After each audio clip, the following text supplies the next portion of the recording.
Hello guys! Hello everyone! Amazing evening po sa ating lahat. Ayan guys, nagluto po ako ng pansit. Yes, ayan po ang aking mga ingredients. Ayan guys, ang ating bihon.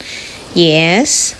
Ayan, medyo late na po ang aking pagluto kasi marami na po ang nagbigay sa akin, mga friends ko.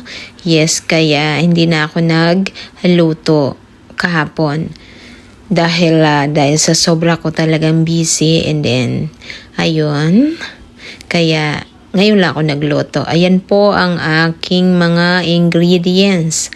Yes, ayan ang ating repolyo. Yes, and carrots. Yes,